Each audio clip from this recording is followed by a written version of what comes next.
particular story that we have on purposefully been ignoring because of fans.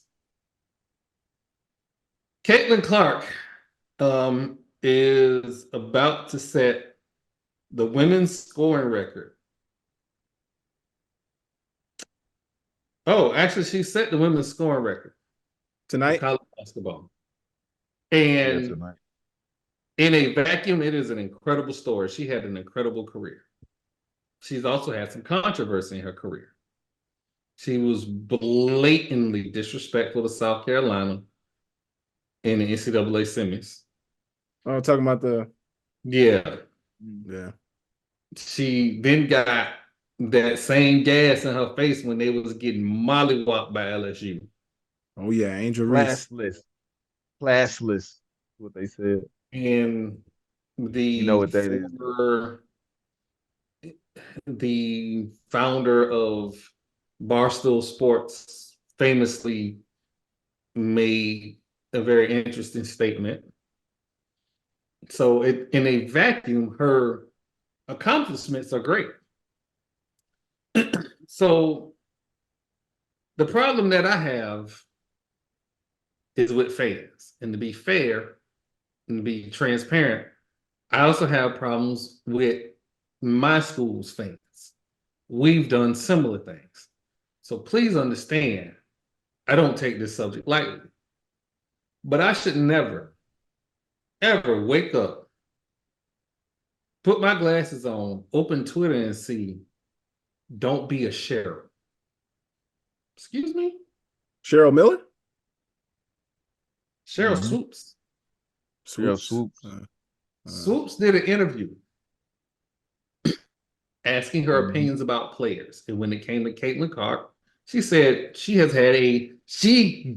the girl credit as a college athlete. She's had an amazing career, but she's just not going to roll out of bed and take one of these women in professional basketball's job. They're bigger, better, stronger, faster now than they were when she was in the league. Oh yeah. That's not disrespecting, for lack of a better term, that child who at some point is going to be playing against grown ass women. So So they was mad at her because she said she's not gonna just walk into the league and be the greatest thing to ever happen. you have never seen so much white linen on Twitter in your life. Mm-hmm. And it wasn't even that deep.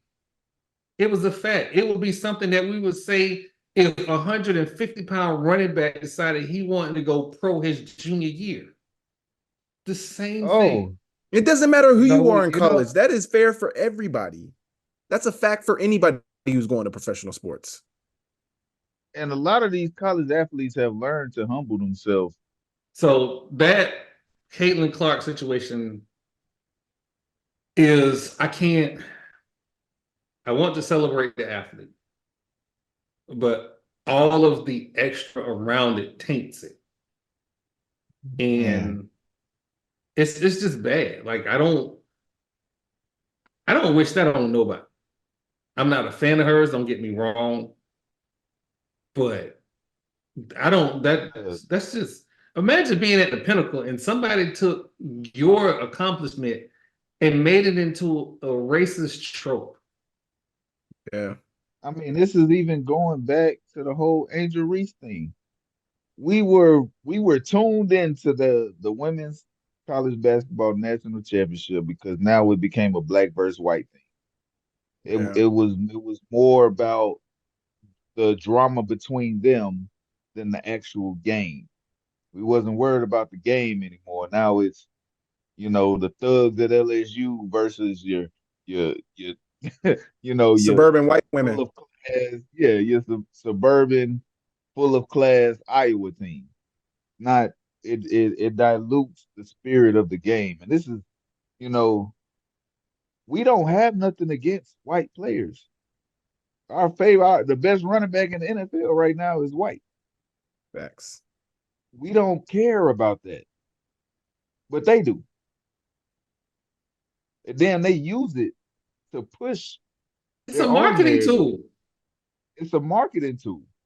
But then for Caitlin Clark, it sucks because she just wants to play basketball. I Can I mean, just play basketball? She was doing her thing and she didn't care about none of that. It wasn't nothing she did was racially motivated. mm-mm. It The was the media people turned it talking. into that. Media turned it into that. Like, just imagine, think about the contrast. You got Caitlin Clark after they beat South Carolina, clowning and whatever, and the media's posting it. They're like, oh, look at Caitlin Clark, doing the John Cena celebration. But then after the LSU game, Angel Reese does the exact same thing. And it's, oh, she's classless.